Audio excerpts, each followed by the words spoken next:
ఈరోజు ఆధ్యాత్మిక జ్ఞానం భాగంగా మనం తెలుసుకోవేటువంటి అద్భుతమైనటువంటి ఒక జ్ఞాన గుళికలు అని చెప్పొచ్చు, జ్ఞాన సూత్రాలు అని చెప్పొచ్చు. అది ప్రశ్నోపనిషత్, ఉపనిషత్, ప్రశ్నోత్తర ఉపనిషత్ అంటారు. అంటే ప్రశ్నలు మరియు ఉత్తరాలు, అంటే ప్రశ్నలు జవాబులు కలిగినటువంటి ఒక ఉపనిషత్తు లాంటి మన పిరమిడ్ సంస్థకు అందించినటువంటి ఈ యొక్క పుస్తకము ప్రశ్నోత్తర ఉపనిషత్ అనేది. ఇది పత్రిసారి రాసినటువంటి ఒక అద్భుతమైన బుక్. సో దీంట్లోంచి ఎన్నో జ్ఞాన గుళికలు మనం ఈరోజు తెలుసుకుంటాం. ఇవి ఎలా ఉంటుందంటే ప్రశ్నలు జవాబులు ఇవన్నీ కూడా.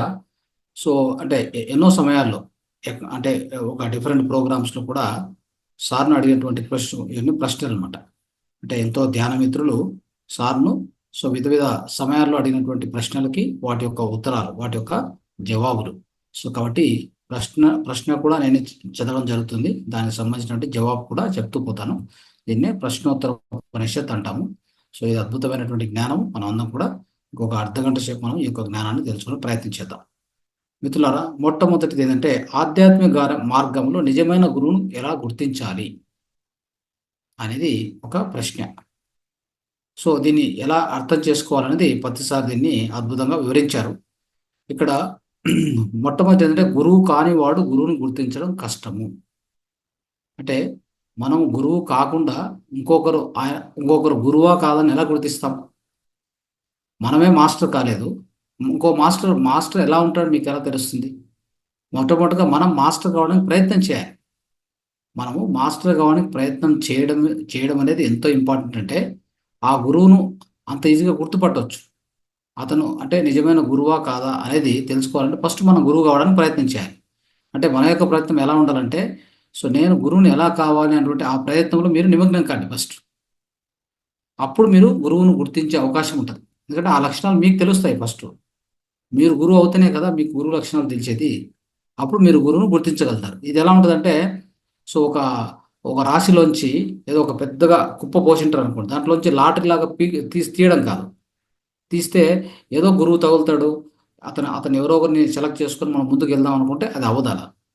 ఒక పెద్ద ఒక గుంపులో ఒక లాటరీ లాగా ఏదో ఒకటి మన చేతికి తగిలి తీసుకోవడము అది గురువు కానే కాదు. అది అర్థం చేసుకోవాలి మనం. ఓకే, ఇది మనం గుర్తుపెట్టుకోవాలి ఎప్పుడు కూడా.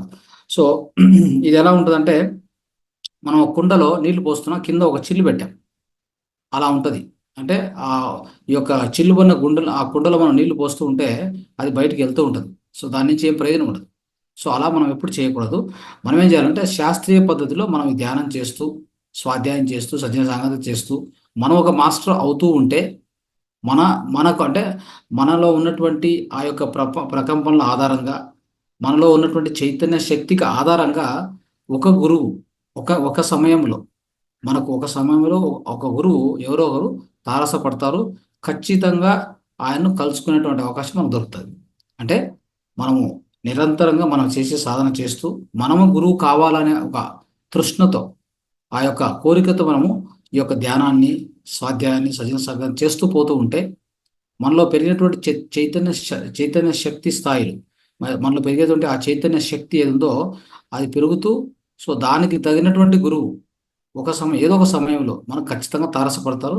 మనం వాళ్ళని ఖచ్చితంగా కలుసుకోవడం జరుగుతుంది. అలాంటిది మన ప్రయత్నం ఎప్పుడు అలా ఉండాలి అని చెప్తారు ప్రతిసారి. ఇది సో అద్భుతమైన విషయం మిత్రులారా. అలాగని జీవితాన్ని మనం ఎలా సార్థకం చేసుకోవాలి అనేది ఒక ప్రశ్న. జీవితాన్ని సార్థకం చేసుకోవడం అంటే సో ఈ సార్థకము అంటే ఏంటి? అర్థంతో కూడి ఉన్నటువంటి దాన్ని సార్థకము అంటాం. మన యొక్క జీవితం ఎప్పుడు సార్థకం అవుతుంది అంటే మన ఫ్యామిలీ కోసము, మన యొక్క బంధుమిత్రుల కోసము, దానికోసం మనం చేసేటువంటి ఏ పనైనా కానీ అది సార్థకము అనిపించుకోదు. ఏదైనా కానీ ఈ విశ్వం కోసము, విశ్వ కళ్యాణం కోసము, లోక కళ్యాణార్థం కోసము, లోక కళ్యాణార్థం దానికోసం చేసేటువంటి ఏదైనా కానీ ఖచ్చితంగా అది సార్థకతను పొందుతుంది అనేది మనం అర్థం చేసుకోవాలి.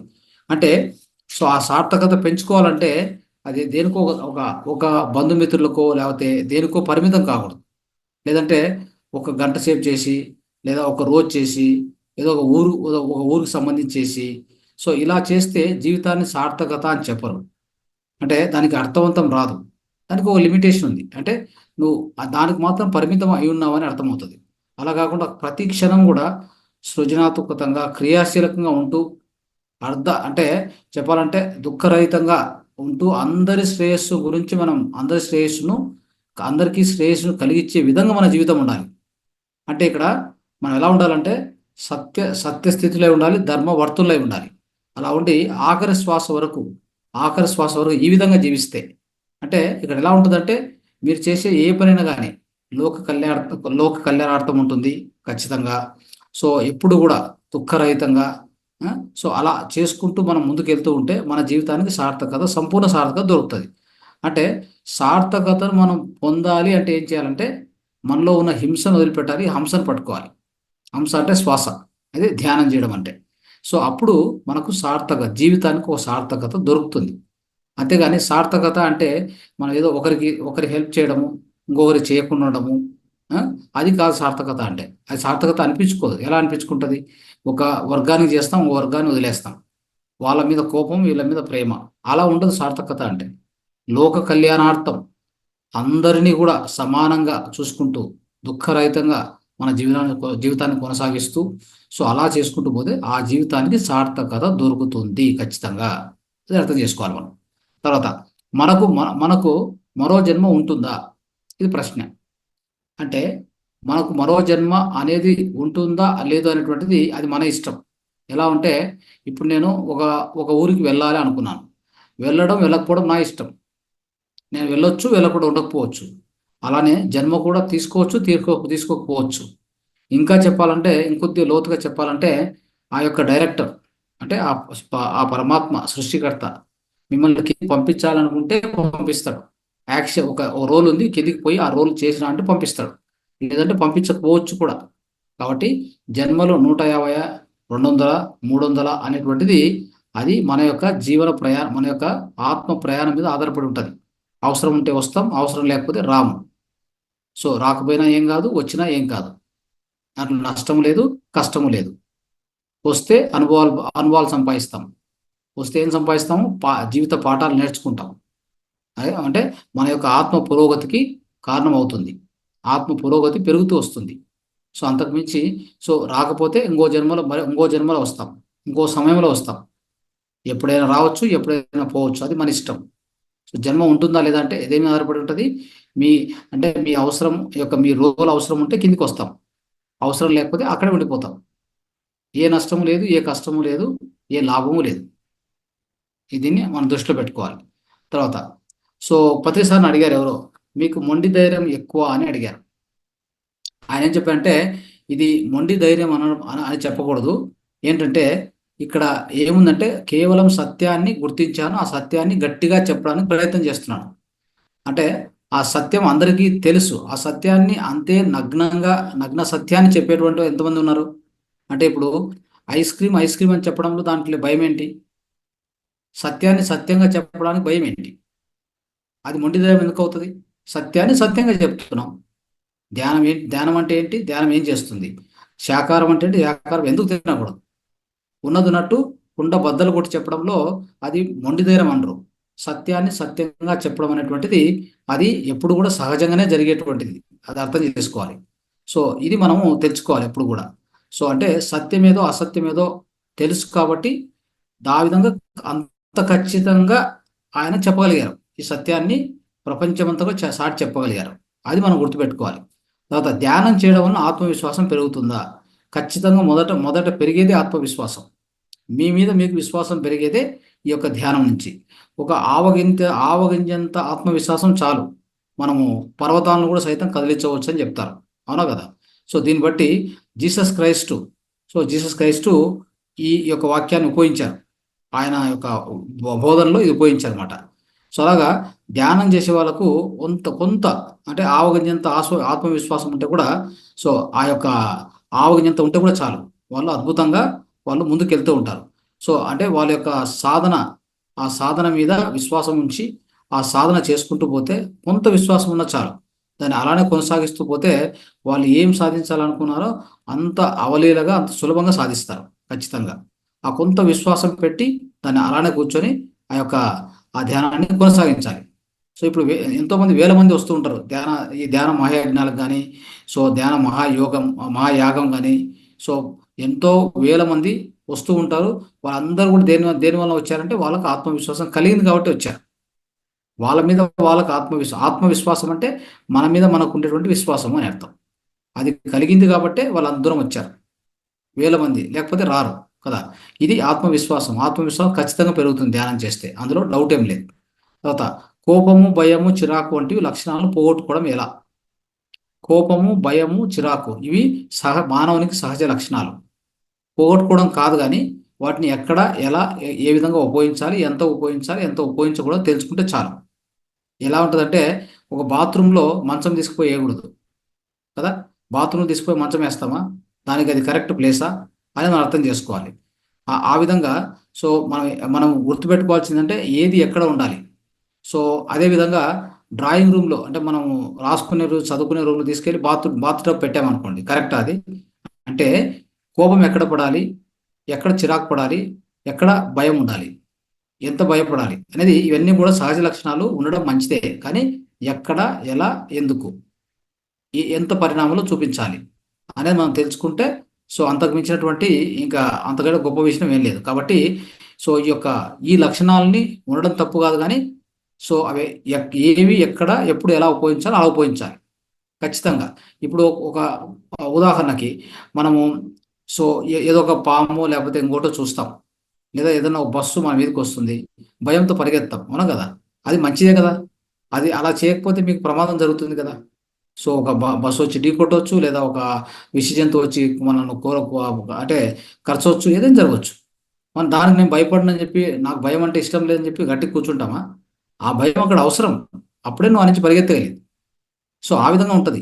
కోపం అంటే ఇప్పుడు ఒక చిన్న పిల్లోడు ఉన్నాడు, సో వాడు మారం చేస్తూ ఉంటాడు పదే పదే, వాడి మీద కోపం అలా అంటే కోపం అనేది ఒక నటన చేస్తే వాడు భయపడి కొద్దిగా అట్లీస్ట్ వాడు ఒక ప్రవర్తన కలిగి ఉంటాడు, ఒక ప్రవర్తనకు వస్తాడు. లేదంటే నేను కోపమే చూపించానంటే కనుక వాడు చేస్తూనే ఉంటాడు, అల్లరి చిల్లరి అన్ని చేస్తూనే ఉంటాడు. అలాగా కోపం ఎంత చూపించాలి, ఎక్కడ చూపించాలి, ఏ మాదిరి చూపించాలో అది చూపిస్తూ ఉండాలి. అది తప్పేం కాదు, ఇవి మానవ సహజ లక్షణాలే. వాటి నుంచి ఎలాంటి నష్టము లేదని మీరు అర్థం చేసుకోవాలి. సో ఈ నిత్యము ఈ యొక్క ధ్యాన సాధన చేస్తూ ఉంటే మనకు అర్థమవుతాయి ఈ యొక్క లక్షణాలను ఎంతవరకు, ఎలా, ఎక్కడ, ఏ విధంగా, ఏ రీతిలో వాడాలి, అంటే సవ్యమైన రీతిలో ఎలా వాడాలని మనకు అర్థమవుతుంది. సో అందుకోసం కూడా ఈ సవ్యంగా, అపసవ్యం కాకుండా సవ్యంగా ఈ యొక్క గుణాలను, ఈ లక్షణాలను వాడుకునే విధానం మనకు ధ్యానం నిరంతరంగా చేస్తూ ఉంటే మనకు అద్భుతంగా మనకు తెలుస్తుంది. అప్పుడు మన జీవితం కూడా సో ఎంతో ఆనందంగా ముందుకు సాగుతుంది అనమాట. ఇది మనం అర్థం చేసుకోవాలి. కాబట్టి లక్షణాలు తప్పేం కాదు. తర్వాత బుద్ధోత్తం అంటే ఏంటి? బుద్ధోత్తం అంటే ఏంటి? సో మనకు ప్రయోజనం లేని పనులు చేయకపోవడమే బుద్ధత్వం. అదేవిధంగా ఇంకొకరికి ప్రయోజనం కాని పనులు కూడా చేయకపోవడమే బుద్ధత్వం. మనకు ప్రయోజనం కానటువంటివి, ఇంకొకరు ప్రయోజనం కానటువంటి ఏవైనా కానీ చేయకపోవడమే బుద్ధత్వం అని అర్థం చేసుకోవాలి. సో మన జీవిత అవసరాలతో పాటు ఇతరుల అవసరాలు కూడా గుర్తించి మనం దానికి తగినట్టుగా మన యొక్క మన మన మన యొక్క పనులు కానీ, మనం చేసేటువంటి కానీ ఆ యొక్క యాక్టివిటీస్ ఉండాలి.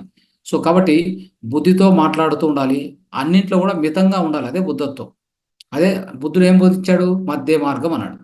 అంటే ప్రతి దాంట్లో కూడా, తినే దాంట్లో, మాట్లాడే దాంట్లో, ఆలోచించే దాంట్లో, ప్రతి దాంట్లో కూడా మధ్య మార్గంగా ఉండడమే బుద్ధత్వం అనేది మనం అర్థం చేసుకోవాలి.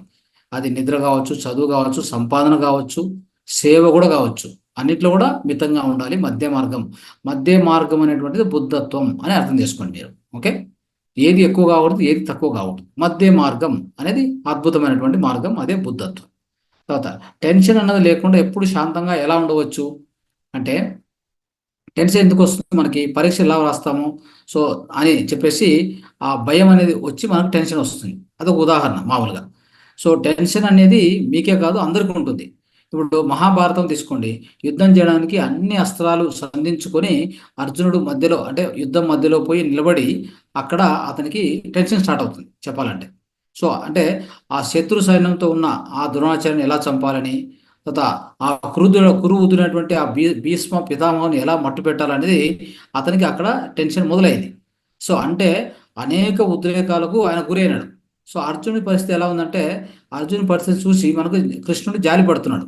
అప్పుడు అర్జున్ అంటాడు, నువ్వు ముందు యోగి కానాయనా అంటాడు. యోగి భవ అర్జున అని చెప్తాడు కదా. సో నువ్వు ఫస్ట్ యోగి కా, నీకు ఆ టెన్షన్ నుంచి బయటపడతావు అని చెప్తాడు. సో అట్లా మహావీరుడైనటువంటి ఆ అర్జునుడికే ఆ యుద్ధంలో నిలబడినప్పుడు టెన్షన్ వస్తున్నప్పుడు, అంటే అన్ని అన్ని ఆయుధాలు పెట్టుకొని సో అన్ని పెట్టుకొని కూడా అంత టెన్షన్ వస్తే, ఏ ఆయుధాలు లేకుండా రథంను నడుపుతూ కృష్ణుడు ఎంత ఆరాంగా హాయిగా అంటే ప్రశాంతంగా కూర్చున్నాడో, ఆ యుద్ధాన్ని జరుగుతున్నగా ఆ యుద్ధం జరగబోతుందని తెలిసి అన్నీ కూడా తెలిసి కూడా ఆ రథాన్ని తోలుకుంటూ ఆయన ఎంత హాయిగా ఉండగలిగాడంటే ఆయన యోగీశ్వరుడు కాబట్టి. అందుకే యోగీశ్వరుడు అయినప్పుడు నీకు తెలుస్తుంది యుద్ధం అంటే ఏంటి, నువ్వు ఏం చేయబోతున్నావు, ఎవరిని చంపబోతున్నావు, నువ్వు ఎవరిని చంపుతావు, నువ్వు ఎవరిని చంపడానికి ఎవరున్నారు ఇక్కడ చంపడానికి. నువ్వు చంపితే చంపబడేది కాదు ఇది. ఆ దేహం తొలగిస్తావు కానీ ఆత్మను తొలగించలేవు కదా. అప్పుడు అలాంటప్పుడు చంపడం ఏముంది, చంపబడ్డం ఏముంది. ఎవరు వీరు, ఎవరు వారు? నీ బంధువులా, నీ నీ నీ గురువా, లేకపోతే నీ అన్నదమ్ములా, లేకపోతే నీ దాయాదులా? ఎవరని వాళ్ళు అనుకుంటున్నావు? వాళ్ళందరూ ఆత్మస్వరూపులు. వాళ్ళందరూ ఆత్మస్వరూపులు. ఆత్మ ఎప్పుడు నిత్యంగా ఉండేదే. నువ్వు దేహాన్ని తొలగించగలవు కానీ ఆత్మను తొలగించలేవు కదా. మరి ఇదంతా అర్థం చేసుకునేది ఎప్పుడు? అది ఒక ఎప్పుడు వస్తుందంటే ఆధ్యాత్మిక అనేది తెలుసుకొని మనం ధ్యాన సాధన చేస్తూ ఉంటే అప్పుడు మనకు తెలుస్తుంది దాంట్లో ఉన్న ఆ యొక్క సత్యం మనకు గోచరం అవుతుంది అనమాట. దానికి సో ఏం చెప్తారంటే, మన శ్రీకృష్ణుల వారు మన అర్జునుడికి ఈ భగవద్గీత ద్వారా బోధించింది అది. ఏం బోధించారు? యోగి భవ అర్జున అని చెప్పారు. కాబట్టి మనం కూడా ఏ టెన్షన్ లేకుండా పొద్దున్నే లేచి ధ్యానం చేస్తే ఆ రోజంతా కూడా టెన్షన్ ఇంకా ఉండదు. అది అర్థం చేసుకోవాలి. సో లేకపోతే అర్జున్ లాగా మనం టెన్షన్ పడి సో ఏదో ఒక పని చేయకపోతాం, అక్కడ టెన్షన్ పడతాం. ఆ టెన్షన్ పడడం వల్ల ఆ చేసే పని కూడా అది సరిగా జరగదు, మనం అనుకున్న ఫలితం రాదు. సో అలాగవుతుంది. అదే కాకుండా పొద్దున్నే హాయిగా కూర్చొని 5 నుంచి 6, 5 నుంచి 7 ఒక గంట 2 గంటలు ధ్యానం చేసుకుని మీరు పనికి వెళ్తే ఎంత అద్భుతంగా ఉంటుంది. సో అర్జునుడు కదా యుద్ధంలో మధ్యలో పోయి నిలబడినాక టెన్షన్ మొదలైంది కదా, అలాంటి టెన్షన్ మనకు కలగకుండా ఉంటుంది అంతే. సో అది మనం అర్థం చేసుకోవాలి. తర్వాత ఆటలు ఆడుతూ పాటలు పాడుతూ హాయిగా ఉండే పిల్లలకు ధ్యానం అవసరమా? ఎస్. అంటే ఆడే ఆటలు ఎక్కువ ఆడొచ్చు, పాడే పాటలు బాగా పాడొచ్చు ఇంకా ధ్యానం చేస్తే అనేది మనం తెలుసుకోవాలి. ఓకే. సో కాబట్టి సో హాయిగా ఆనందంగా ఉండాలంటే సో నిత్యం అంటే మనము ఆ పిల్లలు కూడా చిన్న వయసు నుంచే ఈ ధ్యానాన్ని అలవాటు చేసుకుంటే సో ముందు ముందు వాళ్ళ జీవితంలో కూడా హాయిగా ఆనందంగా ఉంటారు. కాబట్టి సో ఆ యొక్క ఉన్న ఆనందాన్ని ఎక్కువ పెంచుకోవడానికి, వాళ్ళలో ఉన్నటువంటి స్కిల్స్ ఇంకా ఎక్కువ పెంచుకోవడానికి ఈ యొక్క ధ్యానము అత్యధికంగా సహాయం చేస్తుంది. అంతేగాని వాళ్ళకి అవసరమా అనవసరం కాదు. వాళ్ళ దగ్గర ఉన్న ఆ స్కిల్స్ని, వాళ్ళలో ఉన్నటువంటి ఆ యొక్క ప్రతిభలు ఏమున్నాయో ఆ ప్రతిభ ఇంకా ఎక్కువ పెరగడానికి అవకాశం ఈ ధ్యానం నుంచి ఉంది. కాబట్టి ధ్యానం తప్పనిసరిగా అవసరమే. ఓకే. తర్వాత సో మతభేదం అని ఎందుకు వస్తుంది? ఆత్మజ్ఞానం లోపం వల్ల, ఈ యొక్క మూర్ఖత్వం వల్ల మానవుల్లో మతభేదం వస్తుంది. అంటే మనమే తీసుకుంటే ఒక జన్మలో క్రిస్టియన్గా ఉంటాం, ఒక జన్మలో మహమ్మదిగా ఉంటాం, ఇంకో జన్మలో సో ఇంకొక మతానికి సంబంధించి అంటే ఇస్లాం కావచ్చు, క్రిస్టియన్ కావచ్చు, హిందూ కావచ్చు, రకరకాల మనం ఎన్నో జన్మలు తీసుకుంటూ ఉంటాం కదా. సో అలాంటి దాంట్లో సో అక్కడ ఏమవుతుందంటే మెయిన్గా అజ్ఞానం. సో ఈ యొక్క జ్ఞానం వాళ్ళలో ఉండదు. అంటే నేనే నేనే కూడా ఇక వివిధ విధ మతాల్లో విధ జన్మల్లో నేను ఒక మతస్థునిగా ఉండింటాను. కాబట్టి సో నాకు అలాంటి జ్ఞానం ఉన్నటువంటి వాళ్ళకి ఏమైందంటే తప్పకుండా సో ఇలాంటి మతభేదం అనేది వాళ్ళు రాదు. ఓకే. అది అర్థం చేసుకోవాలి. ఈ ఈ జన్మ పరంపరలో రకరకాలుగా మనమే జన్మలు తీసుకున్నాం కదా. అలాంటప్పుడు మరి ఇంకా మతభేదం ఏముంటుంది అక్కడ? సో అది ఆ విధంగా తెలుసుకున్నటువంటి వాళ్ళు, ఆ జ్ఞానం తెలుసుకున్నటువంటి కర్మ సిద్ధాంతం తెలుసుకున్నటువంటి వ్యక్తుల దగ్గర తప్పనిసరిగా ఏమవుతుంది, ఈ యొక్క మతభేదం తొలగిపోతుంది. అంటే దీనికి ధ్యానం తప్పనిసరి, ధ్యానం చేస్తేనే ఇది మనకు దొరుకుతుంది అని అర్థం చేసుకోవాలి. తర్వాత ఆత్మజ్ఞానాన్ని బోధించాల్సినటువంటి గురువులు, స్వామీజీలు కాళ్ళు పట్టుకుంటే 10,000, ఇంటికి పావనం చేస్తే 20,000 అంటూ భక్తులను దోచుకుంటున్నారు. దానికి తరుణోపాయం చెప్పగలరా అంటే, వాళ్ళు ఆ రేట్లు పెట్టడం కరెక్టే వాళ్ళకి సంబంధించి, కానీ మీరు పోయి వాళ్ళని ఆశ్రయించడం దాంట్లో తప్పు ఉంది. మీరు సరైన రీతిలో సరైన గురువుని ఎంచుకోవాలి, కానీ మీరు పోయి అక్కడ వాళ్ళ ట్రాప్లో పడ్డం అనేది అది మీ తప్పు. దాని నుంచి బయటపడాల్సింది మీరు, వాళ్ళు కాదు. సో వాళ్ళు చేస్తూ ఉంటారు. సో వాళ్ళ కర్మలకు వాళ్ళు బాధ్యులు అవుతారు. అయితే సో మిమ్మల్ని దాచుకోవడానికి వాళ్ళకి ఇచ్చిన అవకాశం మీరు, వాళ్ళు కాదు. కాబట్టి మీరు జాగ్రత్తగా ఉండండి. సో మీరు జ్ఞానయుతంగా ధ్యానం చేస్తూ మీరు ముందుకు సాగండి. సో ఇలాంటి గురువుల దగ్గరికి పోయి డబ్బులు పోగొట్టుకొని, సో మీ యొక్క సమయం వృధా చేసుకొని అలా చేయకుండా, సో ధ్యానాన్ని ఆశ్రయించి ధ్యానం ద్వారా మీరు ముందుకు వెళ్తే అద్భుతమైనటువంటి పురోగతి మీరు సాధించవచ్చును. అది అర్థం చేసుకోవాలి మనం. ఓకే. సో అప్పుడు ఈ ధ్యానం చేసినప్పుడు ఏమవుతుందంటే మనము ఎన్నో ఎన్నో జన్మలుగా ఎంతో పోగొట్టుకున్నాం. ఒక అనేక సంపదలు పోగొట్టుకున్నాం మనం. ఆ యొక్క జ్ఞాన సంపదను పోగొట్టుకున్నాం ఎన్నో జన్మలుగా. అవన్నీ తిరిగి పొందాలంటే మనం ధ్యానాన్ని ఆశ్రయించాలి తప్ప ఇంకా ఏ గురువును ఎక్కడ ఆశ్రయించాల్సిన అవసరం లేదు. మీ శ్వాసే మీ గురువు. ఇంకే గురువు ఎక్కడున్నారు? గురువు బయట ఉండేది గురువు కాదు, లోపల ఉండే మీ శ్వాసనే మీ గురువు. దాన్ని ఆశ్రయించండి, అంటే ధ్యానం చేయండి. అన్ని అన్ని జ్ఞానాలు అన్ని సంపదలు మనం పోగొట్టుకున్నవి తిరిగి సంపాదించుకోగలుగుతాం. అది మనం అర్థం చేసుకోవాలి. తర్వాత ధ్యానం చేయడానికి ప్రశాంత వాతావరణం కావాలి అంటారు కదా. మరి అలాంటి ప్రశాంత వాతావరణం లేనప్పుడు ధ్యానం ఎలా చేయాలి అంటే, సో ధ్యానం చేయడానికి ప్రశాంత వాతావరణం కావాలనేది సరైనదే. అయితే ఇది ఎలా ఉంటుందంటే, ఒక స్కూటర్ నేర్చుకోవాలనుకోండి. మీ స్కూటర్ నేర్చుకునే టైంలో బిజీ బిజీ ట్రాఫిక్లో పోయి నేర్చుకుంటారా, లేకపోతే మైదానంలో పోయి నేర్చుకుంటారా? మైదానంలో నేర్చుకోవాలి. ఎందుకు? సో తప్పులు ఒప్పులు జరిగినా మీ నుంచి ఇంకోరికి ప్రమాదం ఉండదు కాబట్టి కదా. సో అలాగనే ధ్యానం మొదటి సమయాల్లో ధ్యానం చేసేటప్పుడు ఎలా ఉంటుందంటే, సో మీరు ప్రశాంతంగా ఉండేటువంటి సమయాన్ని ఎంచుకోవాలి. అది ఎలాంటి సమయం మరి? అది ఎప్పుడు ఉంటుంది అంటే, అందరు నిద్రపోతూ ఉంటారు నైట్.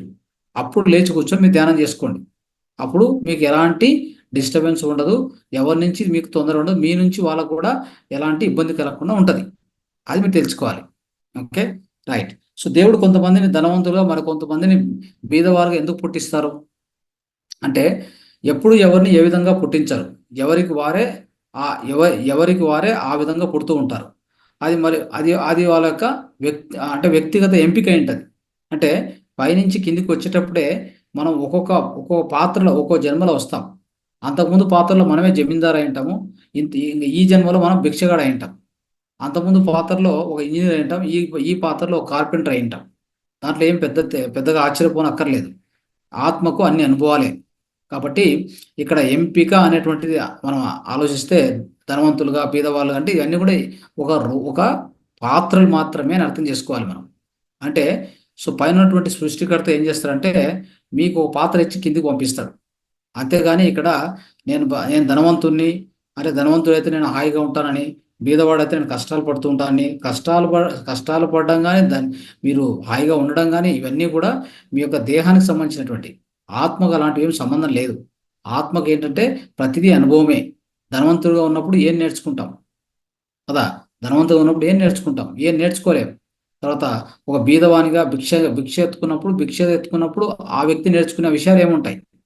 ఆ నేర్చుకునేటువంటి ఆ జ్ఞానం అనేది చూడండి, అది మీకు ఆత్మ జ్ఞానం అంటారు. ఆ జ్ఞానం అవసరం దేనికి? ఆత్మ పురోభివృద్ధికి అదే అవసరం. అంతేగాని ఇక్కడ ఏ పాత్ర తక్కువ కాదు, ఏ పాత్ర ఎక్కువ కాదు. అది అర్థం చేసుకోవాలి. ఇతరుల ప్రాణం మీద కరుణ చూపించడం వల్ల మనకేం లాభం అంటే, ఇతరుల ప్రాణం పట్ల మనం ఖచ్చితంగా కరుణ చూపించడం అనేటువంటిది, ఈ కరుణ అనే విషయానికి వస్తే జీసస్ క్రైస్టు అతి అద్భుతంగా చెప్పారు. ఏమని చెప్పారంటే, కత్తితో చంపువారు మళ్ళీ అలాంటి కత్తితోనే చంపబడతారని చెప్పారు. కత్తితో చంపువారు మరి అదే కత్తితో చంపబడతారని చెప్పారు ఆయన. అంటే గొర్రె పిల్లను మనం ప్రేమగా ఆడుకోవాలి కానీ దాన్ని చంపి తినకూడదు. సో గొర్రె పిల్లను చంపి మనం పీక్కొని తింటే రోగాల రూపంలో, అదే చెప్పాం కదా. సో ప్రతి ఒక్క పాపం ఒక రోగం అని చెప్తాం కదా. అంటే సో మనం ఏం చెప్తామంటే, మన పూర్వజన్మలో ఏ పాపాలు చేస్తామో, పూర్వజన్మ కృతం పాపం వ్యాధి రూపేణ పీడితే, అంటే పూర్వజన్మలో మనం చేసే అన్ని పాపాలు కూడా ఇప్పుడు రోగాలుగా మనం అనుభవిస్తున్నాం.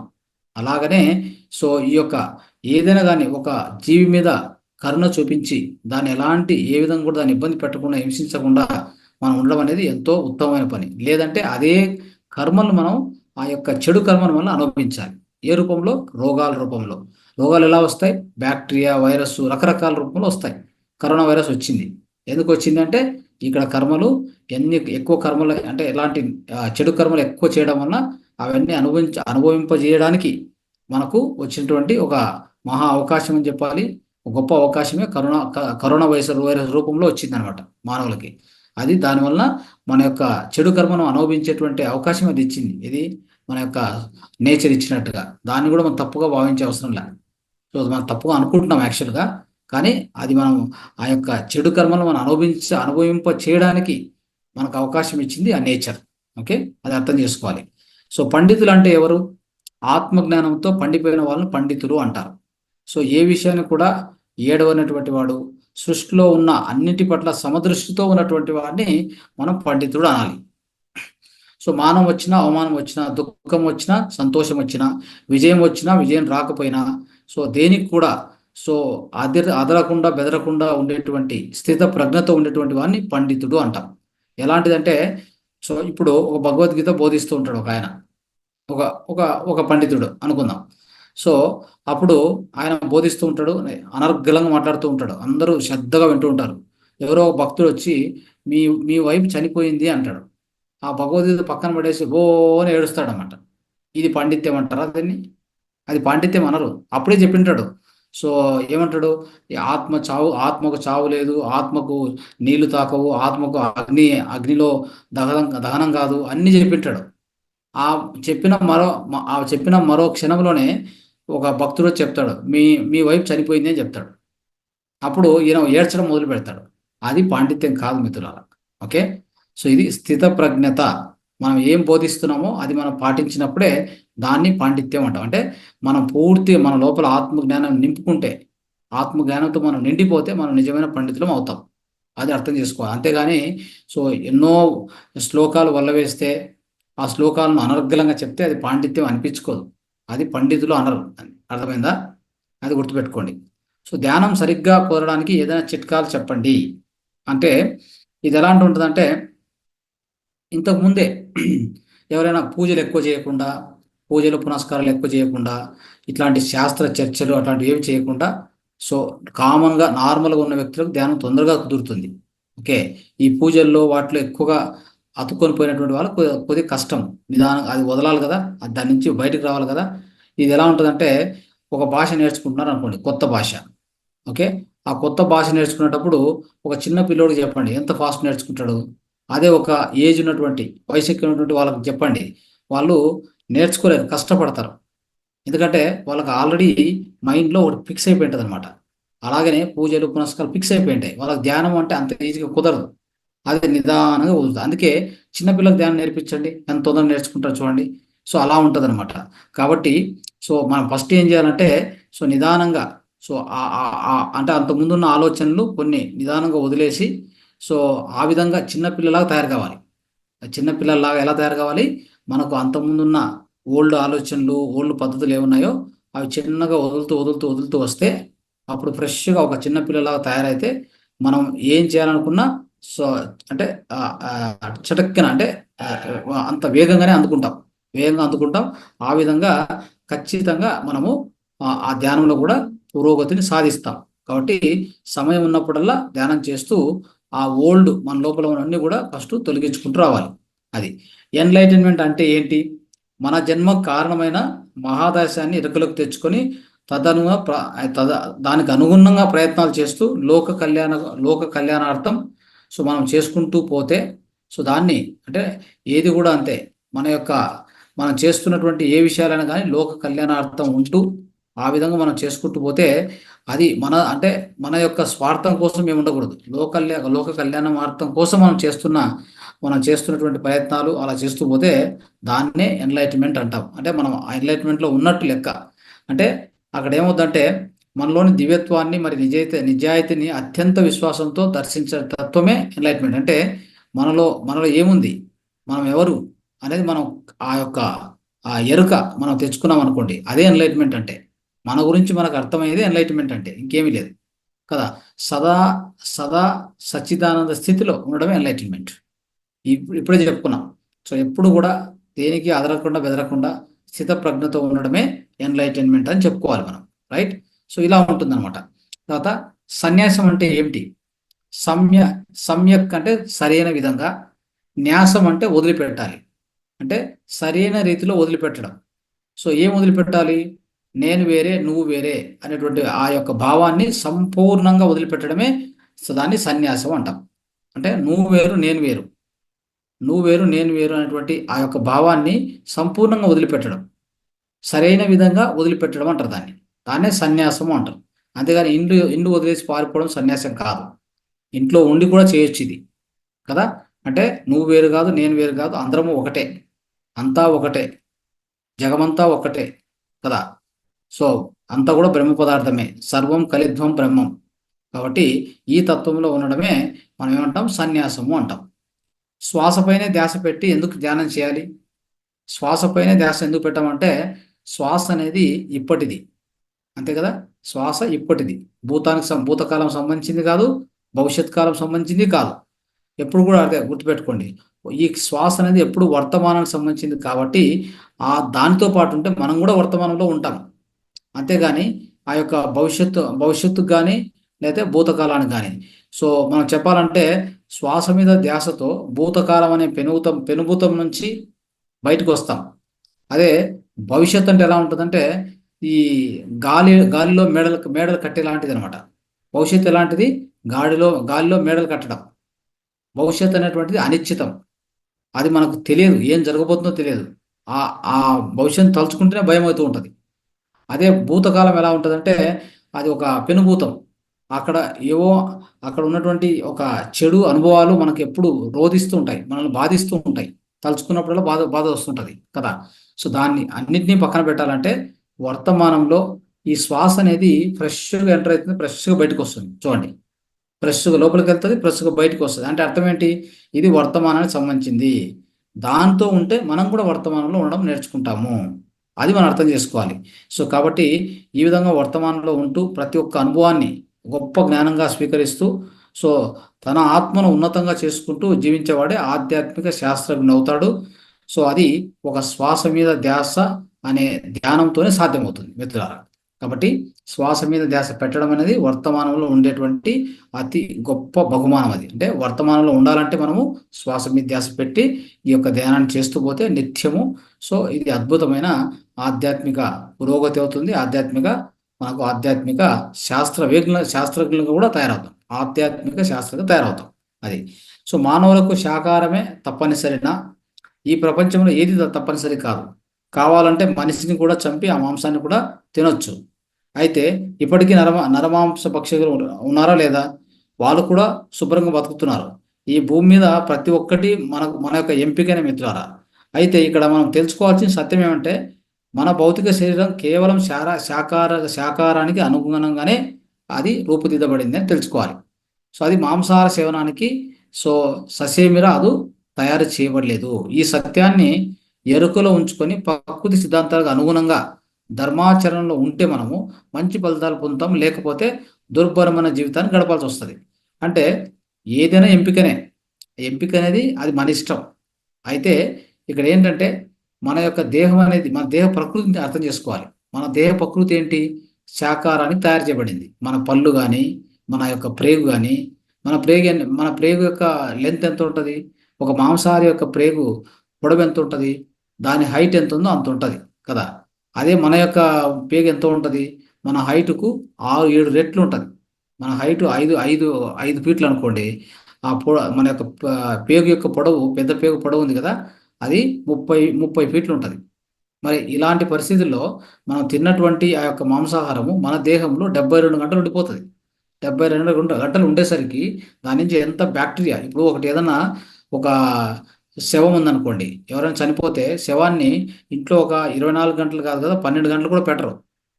తొందరగా తీసేయాలంటుంటారు. ఎందుకు?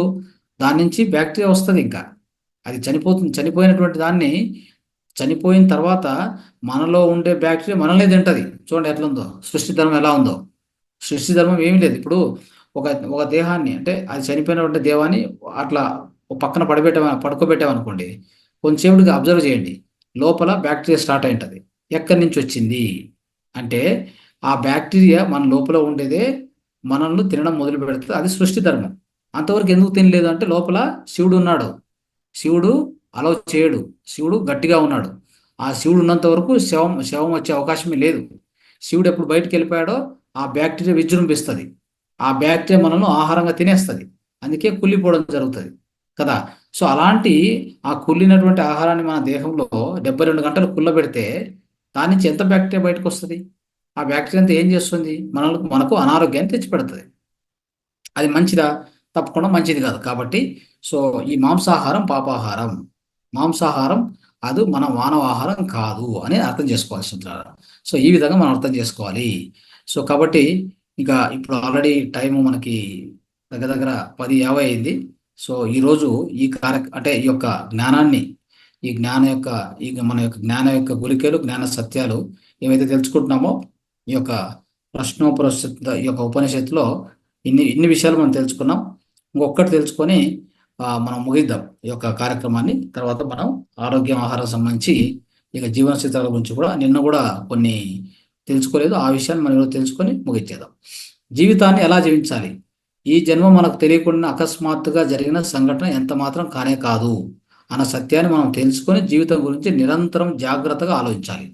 మన స్వ ఇచ్ఛతో కోరుకొని, ఏరుకొని, కూర్చుకొని వచ్చినటువంటి అత్యంత ప్రణాళికాబద్ధమైనటువంటి మన జీవితాన్ని అజ్ఞానంతో, మూర్ఖత్వంతో దుర్భరం చేసుకోకుండా ప్రతి క్షణం ఆత్మ జ్ఞానపు ఎరుకతో జీవిస్తూ సో దానిని మనము ఒక అద్భుతంగా మనం మలుచుకోవాలి. అంటే మన యొక్క జీవితాన్ని మనం అద్భుతంగా మలుచుకోవాలి. ఎలా అంటే ప్రతిదీ కూడా మనం ఎంపిక చేసుకొని ఇక్కడికి వచ్చింటాం. ఆ విధంగా అర్థం చేసుకోవచ్చు. లేదంటే మనల్ని ఎంపిక చేసి పంపించింటారు ఇక్కడికి. మనల్ని ఎంపిక చేసి ఆ యొక్క పరమాత్ముడు సృష్టికర్త నీకు ఈ పని ఉంది, నీ యొక్క రోల్ ఇది అని వెళ్ళొచ్చు అని చెప్పి వెళ్ళు అని చెప్పి పంపిస్తారు. ఒక్కొక్క జీవితంలో ఒక్కొక్క విధంగా పంపిస్తారు. అదే నేను ఎప్పుడు కూడా చెప్తూ ఉంటాను. ఇప్పుడు ఒక వాల్మీకి ఉన్నారు. ఆయన రత్నాకరుడుగా జన్మించాడు. ఆయన బోయేవాడు, సో వేటాడేవాడు, జంతువులను చంపి మాంసం తిని ఇలాగ జీవించేటువంటి ఆ వ్యక్తికి ఒక గురువు తారసపడి అదే జీవితంలో ఆయన వాల్మీకిగా తయారవుతాడు. అది మరి ఎలా సాధ్యమైంది? మరి అంతకుముందు జన్మలో ఏం చేసి ఉంటాడు ఆయన? అంతకుముందు జన్మలో కూడా ఎలాంటి పాపనలు ఏవో చేసింటాడు, ఎన్నో పాపనలు చేసింటాడు. మరి ముందు జీవితంతో ఈ జీవితానికి ఏమైనా కనెక్షన్ ఉందా అంటే మనం లేదనే చెప్పాలి. అది అంటే గతహ అన్నట్టుగా అయిపోయింది. కర్మలు చేశాం, చెడు కర్మలు చేశాం. ఇప్పుడు ఆ చెడు కర్మలు అనుభవిస్తున్నాం. అయితే ఈ జన్మలో మనకు ఎరక వచ్చిందా? అది చాలు. అక్కడ మీ యొక్క పూర్తి పరివర్తన జరిగిపోతుంది. కాబట్టి ఎరుక అనేది ఇంపార్టెంట్. ధ్యానం చేయండి, ఎరుక తెచ్చుకోండి. ఇంతకుముందు జీవితంలో, ఇంతకుముందు సంవత్సరము చిన్నప్పుడు ఈ వయసులో ఇలా చేశాను, అలా చేశాను అనేటువంటి మర్చిపోండి. ఆయన పక్కన పెట్టేయండి. అది అంతటితో అయిపోయింది. దాన్ని అయిపోయింది అన్నటువంటి మళ్ళీ దాన్ని తవ్వడం అవసరం లేదు. అలాగే మన జీవితాల్లో కూడా ఇలాంటి ఎన్నో జరిగింటాయి. కాబట్టి మనం ఈ స్థితిలో అంటే ఇంతకు ముందు నిన్న ఎలా ఉన్నాం అనేది ఇంపార్టెంట్ కాదు. ఇప్పుడు మనకు ఎరగ వచ్చిందా? ఈ క్షణంలో మనం పరివర్తన చెందడానికి రెడీగా ఉన్నామా? Yes, you are good, you will get enlightenment, no doubt. Okay, ఏదైతే ఒక రత్నాకరుడు వాల్మీకి అయినప్పుడు అదే జీవితంలో మనం ఎందుకు కాకూడదు? మనం ఏదో ఏ స్థితిలో ఉన్నామో ఆ స్థితి నుంచి ఒక ఉన్నత స్థితికి, ఒక గొప్ప మాస్టర్గా, ఒక ఎన్లైటెండ్ పర్సన్గా తయారవడానికి సో ఎలాంటి సంశయం లేదు, ఎలాంటి డౌట్ కూడా లేదు మిత్రులారా. అది మనం మన మైండ్లో తీసేయండి.